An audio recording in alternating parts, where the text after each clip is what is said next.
A wealthy man like Big Shaq could eat anywhere, but he never expected to witness pure cruelty at an upscale restaurant. When a racist waiter spits in a homeless man's food, Shaq stays silent, watching, waiting. But when the staff refuses to make it right, he decides to teach them a lesson they'll never forget. What starts as a simple meal turns into a nationwide scandal, a viral movement, and a battle for justice that shakes the entire city. Before we deep dive into this interesting story, subscribe to our channel and tell us where are you watching from. Share in the comments below. It was a warm afternoon in Los Angeles, and the city's elite filled the tables of Le Grand Bistro, one of the most exclusive restaurants in town. Sunlight streamed through the tall glass windows, casting a golden glow over the sleek, modern interior. At a corner table, Shaquille O'Neal, Big Shaq, sat comfortably, dressed in a simple black t-shirt, diamond studs glinting in his ears. He had just finished shaking hands with a few fans, flashing his signature warm smile as they snapped selfies with him. Shaq was larger than life, not just in size but in personality. He belonged anywhere he walked into, but he never made anyone feel like they didn't. A few tables away, an elderly man sat quietly. Daniel Carter, his clothes worn but clean, browsed the menu with hesitant fingers. His eyes darted toward the prices. Too high. He reached into his pocket, counted his crumpled bills, and exhaled. With careful deliberation, he picked the cheapest item. From across the room, Shaq noticed. Not just Daniel's hesitation, but something else.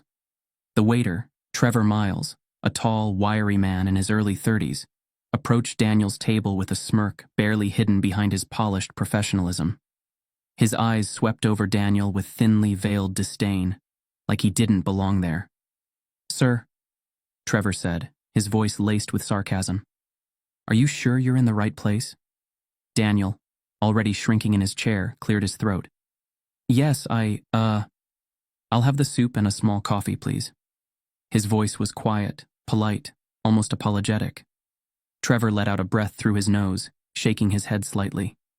He scribbled something down and turned on his heel without a word. Shaq's jaw tensed. He had seen it before. That look, that tone. The kind that didn't need to be loud to carry the weight of judgment. Trevor walked back to the counter, leaned toward another waiter, and whispered something. They both laughed. Then, they looked at Daniel's table. Shaq put his fork down. He didn't say anything. Not yet. But his eyes stayed on Trevor.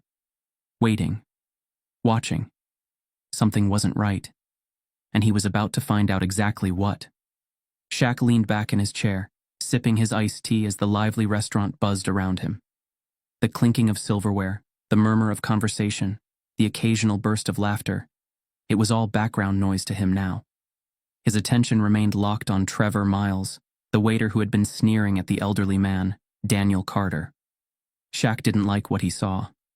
Trevor stood behind the counter, ladling soup into a bowl. His posture was casual, but there was something about the way he glanced over his shoulder, checking to see if anyone was watching. Then, it happened. In one swift, disgusting motion, Trevor leaned forward and spat into the bowl. Shaq's grip tightened around his glass. Daniel, oblivious, sat patiently at his table, waiting for his meal with the quiet dignity of a man who had learned not to expect kindness. Trevor smirked, picked up the bowl like nothing had happened, and walked toward Daniel's table. At a nearby booth, Olivia Grant, a woman in her late 20s, gasped audibly. She had seen it too. Her hand flew to her mouth as her eyes darted to Shaq's table, searching for confirmation that she hadn't imagined it. Shaq set his glass down, exhaled slowly, and watched as Trevor placed the bowl in front of Daniel with an exaggerated politeness. "Enjoy, sir," Trevor said, his voice dripping with fake hospitality. Daniel gave him a grateful nod. "Thank you, son." Then, he picked up his spoon and took a bite. Shaq felt something twist deep in his stomach. A slow, simmering heat rose in his chest, but he forced himself to stay still. His instincts screamed at him to do something, say something, stop it. But he held back. Not yet. He needed to see how far this would go. Across the room, Olivia was already moving. She pushed her chair back, her heels clicking against the marble floor as she rushed toward Daniel's table. "Sir, don't eat that," she blurted out, eyes wide with urgency. Daniel looked up, confused. "I beg your pardon?" She turned to Trevor, her expression a mix of anger and disgust. "You spit in his food. I saw you." Trevor's entire demeanor changed. The fake smile disappeared, replaced by something colder, more menacing. His eyes flicked toward the manager's office for a split second before locking onto Olivia. "Ma'am, I think you're mistaken," he said smoothly, crossing his arms. "I'd suggest you sit back down and mind your own business." Olivia didn't budge. "I saw you do it. He shouldn't have to eat that." By now, nearby tables had gone quiet, sensing the tension. People turned their heads, whispers beginning to spread. Trevor sighed dramatically, then leaned in slightly toward Olivia. His voice dropped just enough for only those nearby to hear. "If you're gonna cause a scene, I'll have to ask you to leave," he said, his tone flat, devoid of concern. Shaq placed his fork down, wiped his mouth with a napkin, and finally, spoke. "Trevor." His voice was calm, steady, dangerous. Trevor stiffened, recognizing the tone before he even fully turned around. When he did, his face paled slightly, as if realizing for the first time who had been watching him this entire time. Shaq leaned forward, resting his massive forearms on the table. He tilted his head slightly, eyes locked onto Trevor's.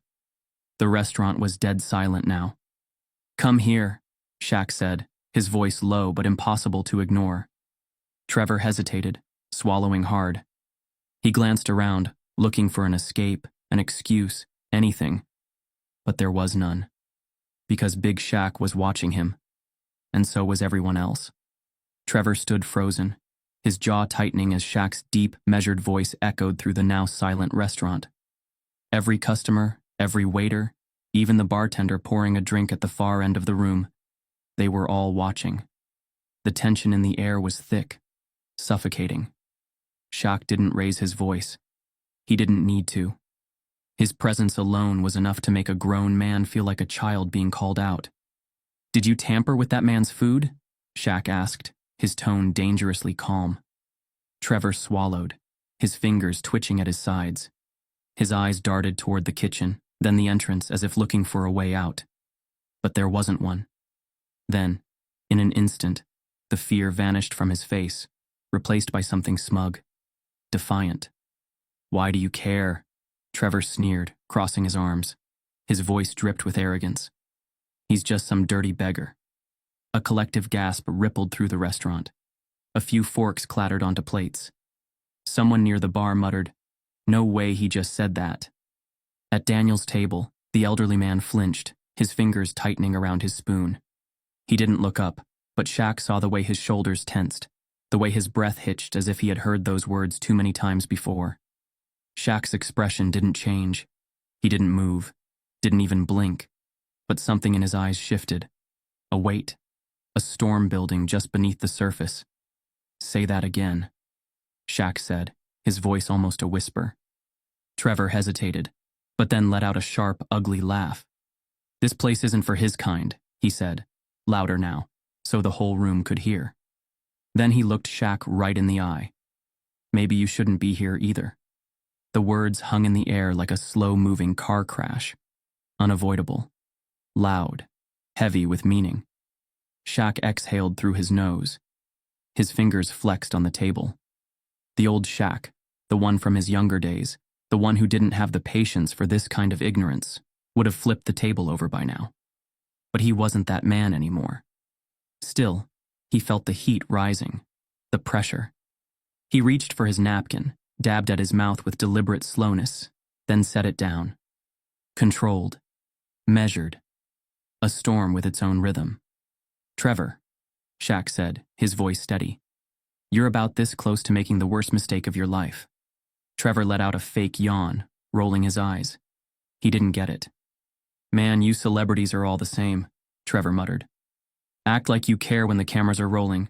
You really think people like him belong here?" He nodded toward Daniel without even looking at him. Shaq didn't move, but his jaw clenched ever so slightly. The silence stretched, the weight of the moment pressing down on everyone in the room. Then finally Shaq spoke. "I want to talk to your manager." Trevor smirked again, but this time there was an edge of nervousness behind it. "Oh, I'm sure he'll be real concerned," he said, sarcasm dripping from his words. But Shaq noticed the way his fingers gripped his notepad just a little too tightly. Trevor turned, walking toward the back office with forced confidence. Shaq watched him go, then looked at Daniel. The elderly man's hands shook slightly as he set his spoon down.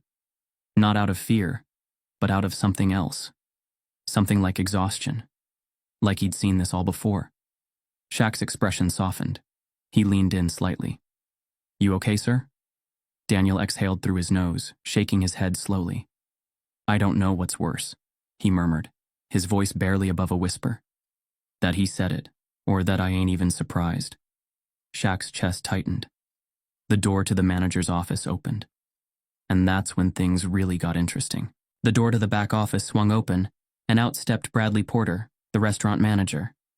Mid-40s, slicked back graying hair, and a sharp navy suit.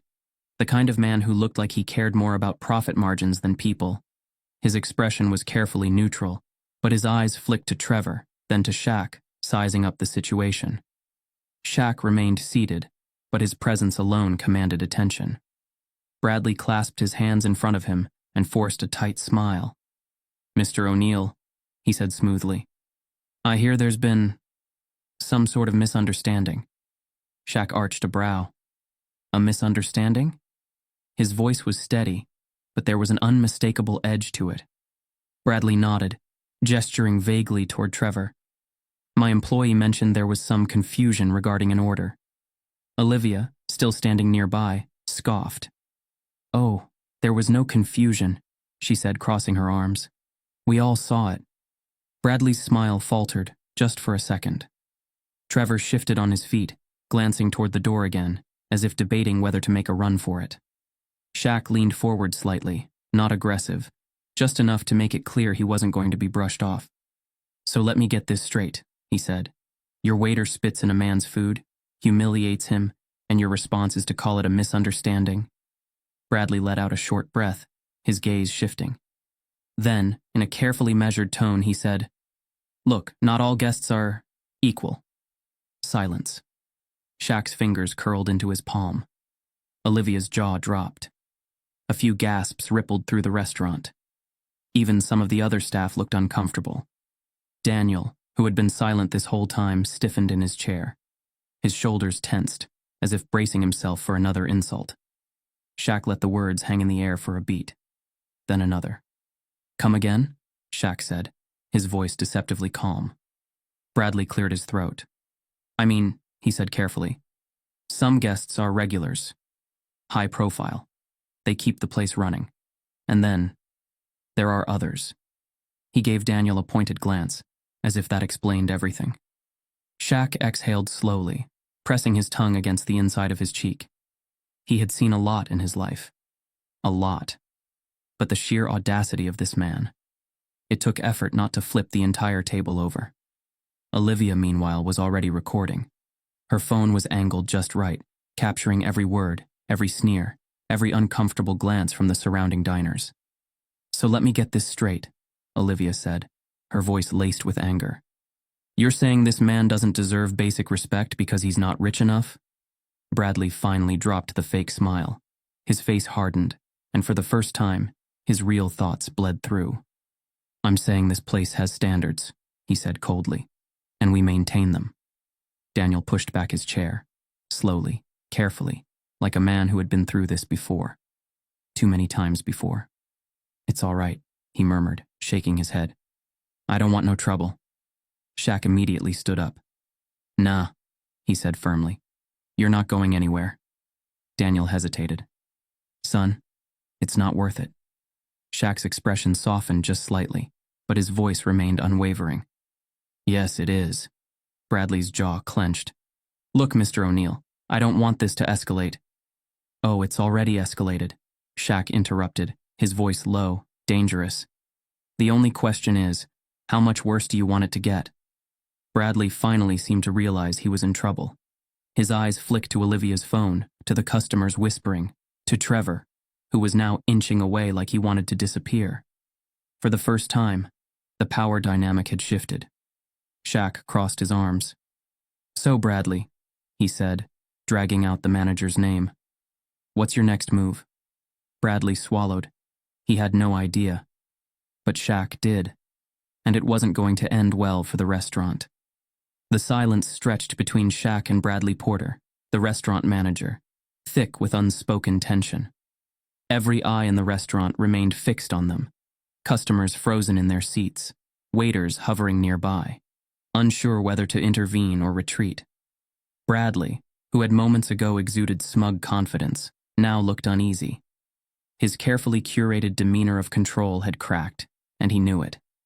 Shaq, standing tall with his arms crossed, let the weight of the moment sink in before speaking. "You know what?" he said, pulling his phone from his pocket. "I think we should get a second opinion on all this." Bradley's brows furrowed as Shaq scrolled through his contacts. Within seconds, Shaq pressed a name and put the call on speakerphone. The line rang once before a deep, authoritative voice answered. "Shaq, what's up, brother?" The name on the screen read Lionel Carter. Lionel wasn't just any lawyer. He was one of the most well-known civil rights attorneys in the country. A man whose mere presence in a courtroom was enough to make powerful people sweat. He had taken on corporations, high-profile cases, and exposed discrimination at the highest levels. Shaq leaned against the table, his eyes locked onto Bradley. "Lionel, my man, I need your legal expertise real quick." Bradley visibly stiffened. Trevor, standing a few feet away, scoffed, but there was a nervous twitch in his fingers as he clenched his notepad. The once arrogant waiter was no longer smirking. Lionel didn't hesitate. "Talk to me." Shaq kept his tone casual, but the underlying edge was impossible to miss.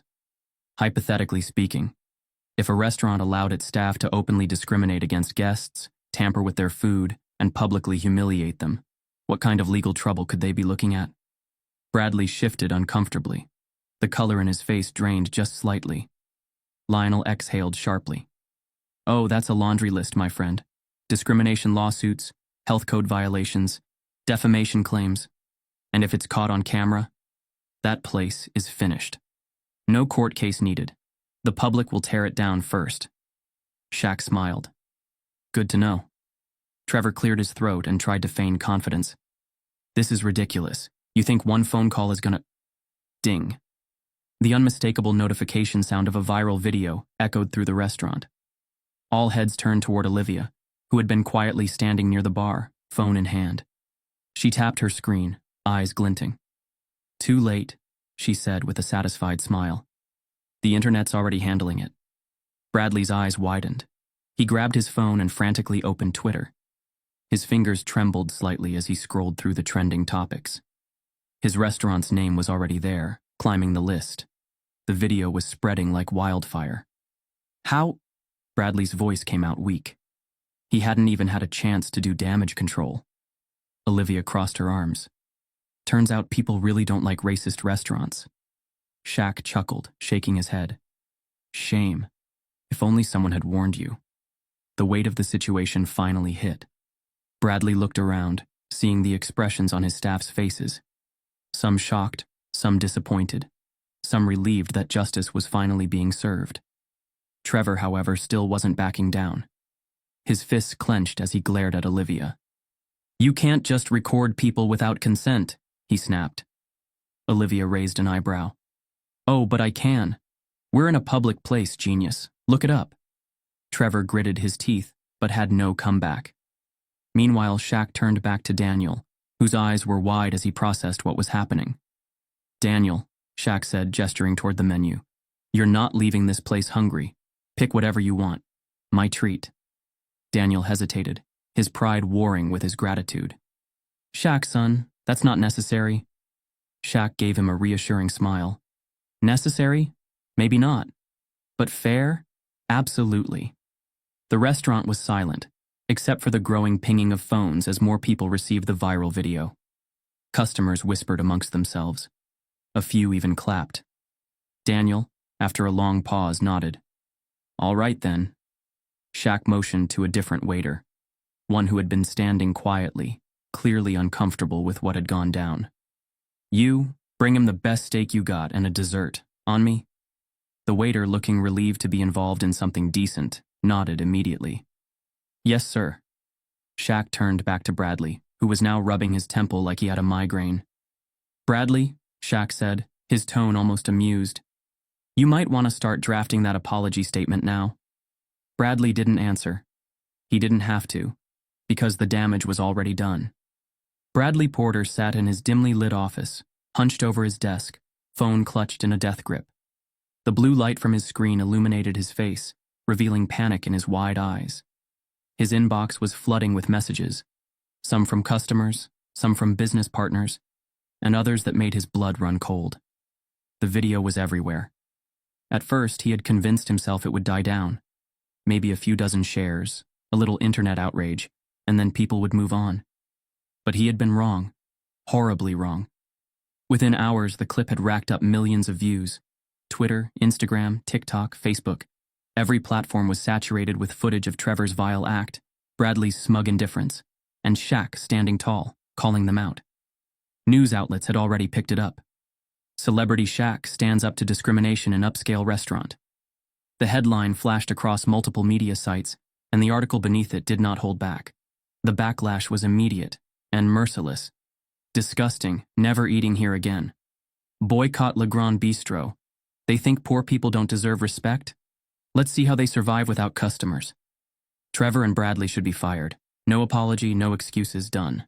By noon, the restaurant's Yelp and Google reviews had plummeted from their once pristine 4.8-star rating to a devastating 1.2 stars. Hundreds of furious comments flooded in, tanking their reputation in real time. A particularly scathing review read, "Imagine paying $50 for a steak just to be served by racist staff who spit in people's food. Hope they enjoy the unemployment line." Some customers even posted screenshots of their canceled reservations, tagging the restaurant to ensure they saw it. And then, the celebrities joined in. Several high-profile activists, actors, and athletes shared the video, voicing their disgust. Dwayne Wade tweeted, "Shaq has the patience of a saint, because if I saw that happen, whew. Disgusting behavior. Boycott this place." LeBron James retweeted the video with a single word, unacceptable. Actress Gabrielle Union commented, "This is why we keep our foot on their necks. Y'all still think racism isn't alive? Watch this." Even news anchors weighed in, debating the wider issue of class and racial discrimination in high-end establishments. What had started as an isolated restaurant scandal was now turning into a national conversation. Bradley, scrolling through all of this, felt physically sick. But still, he refused to back down. Trevor Miles, on the other hand, was fuming. Sitting in his cramped apartment, staring at the hundreds of hate messages flooding his inbox, he clenched his jaw. Spitting in food? You deserve jail time, dude. Hope you never work again. Enjoy unemployment, loser. You messed with the wrong guy. Shaq could buy your whole life and not blink. Trevor's hands trembled as he scrolled through Twitter. He wanted to scream. How had this happened? He had seen rich celebrities come and go in that restaurant for years. They didn't care about guys like him. But Shaq? Shaq had ruined everything. Trevor snatched his phone and opened Instagram Live. The screen flashed on, his face filling the frame. Angry, defensive, desperate. "All right, listen up," he said, his voice clipped. "All these people coming at me like I did something horrible? Please, y'all don't know the full story. That old guy was loitering, he wasn't even supposed to be in there. But Shaq wants to make a scene? Fine." He leaned closer, voice dripping with resentment. "But let's be real. If that was just some regular dude, no cameras, no fame, nobody would care." He ended the live stream before he could see the backlash explode. His phone immediately lit up with notifications. Bad move. By evening, major news networks were reaching out. Everyone wanted a statement from Shaq. CNN, MSNB, ESPN, even Good Morning America. At first, Shaq ignored them. This wasn't about press for him. It was about right and wrong. But then, his phone buzzed with a message from his publicist. "You might want to get ahead of this. They're about to spin it." Shaq frowned. Spin it? He opened Twitter and immediately saw what she meant. a new narrative was starting to surface. Is Shaquille O'Neal using his fame to destroy small businesses? Shaq sighed. He should have seen this coming. Looks like he'd have to set the record straight, and he knew exactly where to do it. The biggest interview of his life was about to happen. The bright lights of the studio shone down as Big Shaq adjusted his microphone. Across from him, seated in a plush chair, was Daniel Carter, looking nervous but composed. The stage was set for one of the most anticipated live TV interviews of the year. The restaurant scandal had reached a fever pitch. With millions of people following every development, the network had wasted no time inviting Shaq and Daniel for an exclusive discussion. The host, Megan Wallace, a seasoned journalist known for exposing corporate corruption, smiled warmly at them as the cameras rolled. Good evening, everyone. Tonight we're diving into the controversy that has taken social media and the country by storm. The viral incident involving NBA legend Shaquille O'Neal, a homeless man denied dignity, and a restaurant now in full damage control. She turned to Shaq. Shaquille, thank you for being here. Shaq gave a polite nod. Appreciate you having us. Megan then addressed Daniel. Mr. Carter, I know this must be overwhelming. How are you feeling? Daniel, looking a bit uneasy under the lights, cleared his throat. I won't lie, ma'am. It's been a lot. I never thought eating a meal in a restaurant would turn into all this. Megan nodded sympathetically. And yet, here we are. She turned toward the camera. Before we begin, we reached out to Le Grand Bistro for an official statement. A few hours ago, they released this public apology. A pre-recorded video played on the screen behind them. Bradley Porter, the restaurant manager, sat stiffly at a desk. His voice was flat, rehearsed. We deeply regret the misunderstanding that occurred at our establishment. Le Grand Bistro has always been a place of inclusivity and respect. The actions of our former employee, Trevor Miles, were isolated and do not reflect our values. We have terminated Mr. Miles and are implementing diversity training to ensure this never happens again. The video ended. The audience in the studio murmured. Even through the screen, it was obvious the apology was a PR stunt. Megan turned back to Shaq. Your reaction? Shaq shook his head, a small chuckle escaping. That wasn't an apology. That was damage control. Megan leaned in. You don't buy it? Not for a second, Shaq replied. They're acting like this was just one bad waiter making a mistake. But that's not the truth. Daniel, emboldened by Shaq's presence, spoke up. That manager? Bradley? He stood right there and said, not all guests are equal. He didn't care what Trevor did.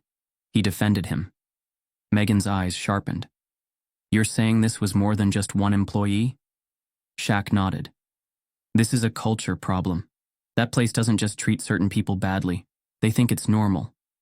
The studio went quiet for a beat. And then, a voice from the audience broke the silence. That's exactly right. All heads turned.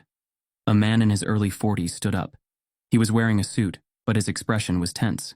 He wasn't part of the scheduled guests. Megan, ever the professional, responded smoothly. Sir, do you have something to add? The man stepped forward, his hands gripping the microphone tightly. My name is James Holloway. I used to work at Le Grand Bistro. And I can tell you firsthand, this wasn't the first time. Gasps rippled through the audience. Shaq sat forward, intrigued. Go on. James nodded. I was a bartender there for 3 years. I saw things, ugly things. They have a preferred guest list. If you don't look like you belong, they make sure you feel unwelcome. They don't like serving certain people. Megan's voice was steady but serious. And when you say certain people, James didn't hesitate. Black people, homeless people, anyone they think isn't high class enough. The room was dead silent. James exhaled. I quit last year because I couldn't stand it anymore. Seeing that video of Trevor, it didn't shock me. That's how they train their staff. Megan turned to the camera, her journalistic instincts kicking in. You're saying this is systemic? James nodded. And I'm willing to swear it under oath. Shaq glanced at Daniel, whose hands were clenched in his lap. This wasn't just about one man's dignity anymore. This was bigger. Megan faced the camera, her expression unreadable. Well, there you have it. It seems Le Grand Bistro has more to answer for than just one viral incident. The interview was supposed to be 15 minutes. It lasted over an hour. And by the time the broadcast ended, Le Grand Bistro was officially doomed. The fallout was swift and brutal. By the morning after the explosive TV interview, Le Grand Bistro's doors were shut. A large closed indefinitely sign was plastered across the glass, and the restaurant's website and social media accounts had been deleted overnight. The boycott had worked. Reservations were canceled. Investors pulled out. No one wanted to be associated with a sinking ship. Bradley Porter, once the confident manager who dismissed Shaq's concerns, had vanished from the public eye. A statement had been released under his name, but it was a weak attempt at damage control. "We regret the events that transpired and will take time to reflect on our policies." No real apology. No real accountability. And now, it didn't matter. Le Grand Bistro was done. But the internet wasn't finished with Trevor Miles. Trevor sat in his tiny, dimly lit apartment, scrolling through an endless flood of hate messages. He had been fired. Blacklisted from every restaurant in the city. No one would hire him. Everywhere he applied, they recognized his name. "We don't tolerate discrimination in our establishment. Not a good fit for our brand. Try somewhere else." There was nowhere else. His phone buzzed again. Another notification. His bank balance was dangerously low. His savings, already small, were disappearing fast. And then the final blow. A call from his own mother. Trevor hesitated before answering. "Hey, Ma." There was a long pause on the other end. Then a sigh. "Trevor, what have you done?" Trevor swallowed. I raised you better than this," she said, voice thick with disappointment. "You humiliated that man. You humiliated yourself." Trevor opened his mouth to argue, but no words came. He had nothing left to say. That night he did something he had sworn he'd never do. He went live on Instagram. His face was pale, his eyes red-rimmed. The anger that had fueled him before was gone. "I messed up," he said, voice shaking. "I let my ego get in the way, and I hurt someone who didn't deserve it. I thought I was better than him. I wasn't." The comments flooded in. "Too little. Too late. You're just sorry because you lost everything. Is this even real, or just damage control?" Trevor wiped at his face, shaking his head. He didn't even know anymore. Maybe it didn't matter, because he had to live with it. While one life was falling apart, another was being rebuilt. Daniel Carter sat in a modest new apartment, a place he could finally call home. Donations from thousands of strangers had poured in after Shaq's interview, giving him enough to get back on his feet. And Shaq? He made sure it didn't stop there. One afternoon, Shaq knocked on Daniel's door. When Daniel opened it, he found Shaq standing there with a folder in his hands and a smile on his face. "You got a suit, Daniel?" Shaq asked. Daniel blinked. "A suit?" Shaq handed him the folder. Inside was a job offer.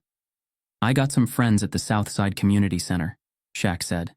"They need someone reliable to help with the food program. I told them you'd be perfect for it." Daniel's hands trembled as he looked over the paperwork. A steady job, a fresh start, a purpose. He swallowed the lump in his throat, looking up at Shaq. "Why are you doing all this for me?" Shaq's smile softened. "Because no one should be treated like they don't matter," he said. "And because you do." Daniel's eyes welled up with tears. He nodded, his voice barely a whisper. "No one's ever stood up for me before." Shaq patted his shoulder, grinning. "Get used to it." For the first time in a long time, Daniel believed things could be different. And this time, they would be. A month had passed since the viral incident at Le Grand Bistro, but the impact still rippled through the city. The restaurant remained permanently closed, a symbol of what happens when discrimination is exposed in the digital age. But Shaq had never been interested in just shutting down one restaurant. He wanted to make sure real change happened. And so, he did. Standing at a podium inside a packed community center, Shaq adjusted the microphone and cleared his throat. Cameras flashed, reporters leaned in, and the crowd hushed. "Let's get one thing straight," he began, voice steady and strong. "This isn't about one restaurant. It's about the way people get treated every day because someone decides they aren't good enough. Murmurs of agreement spread through the room. That's why today, Shaq continued, I'm launching the Stand Tall initiative. Applause erupted. Shaq smiled, letting the energy settle before he went on. This program is going to fund anti-discrimination training, provide legal assistance for people who experience unfair treatment, and help small businesses that actually believe in treating people with dignity. He looked across the room, spotting Daniel sitting in the front row, his hands folded, his posture straighter than before. The weight he used to carry was lighter now. We all deserve respect, Shaq said, locking eyes with the audience. No one should have to beg for it. The room filled with cheers and applause. The change had begun. In the days after the scandal, Olivia Grant's phone had been ringing nonstop. At first, she thought it was just social media hype. People praising her for standing up, for being the one to film the incident that exposed the restaurant. But then came the job offers. One afternoon, she sat across from Tina Lawson, the senior editor at a prestigious online news platform. I like people who aren't afraid to speak up, Tina said, sliding a contract across the table. How'd you feel about joining our team as an investigative journalism intern? Olivia stared at the papers. This was real. She looked up, excitement bubbling in her chest. You're serious? Tina smiled. You saw something wrong, and instead of looking away, you hit record. That's what journalists do. Olivia picked up the pen. Then I guess I'm ready. One evening, Shaq, Daniel, and Olivia walked into a different restaurant, one where no one was turned away. No one was looked down on. They sat at a booth by the window, the city lights flickering outside. A friendly waiter greeted them, smiling warmly at Daniel as he handed him a menu. Good to see you again, sir. Daniel grinned, not just because of the service, but because, for once, he felt seen. As they ate, Olivia turned to Shaq. You think Trevor and Bradley learned anything from all this? Shaq leaned back, thinking for a moment. Then he shook his head. Maybe. Maybe not. He placed his fork down and looked at both of them. But it's not about them. It's about making sure no one else goes through what Daniel did. He glanced around the restaurant. Families laughing, friends sharing meals, people being treated with respect. Then, he smiled. No one deserves to be treated as less, Shaq said. Not on my watch. And with that, they finished their meal. A meal that, this time, tasted just right. Injustice thrives in silence. But so does change. If this story moved you, share it. Speak up when you see discrimination. Support businesses that treat everyone with dignity. Join the Stand Tall initiative and be part of the movement fighting for respect and equality. Because real change starts with you. Follow, engage, and make your voice heard. Because no one deserves to be treated as less.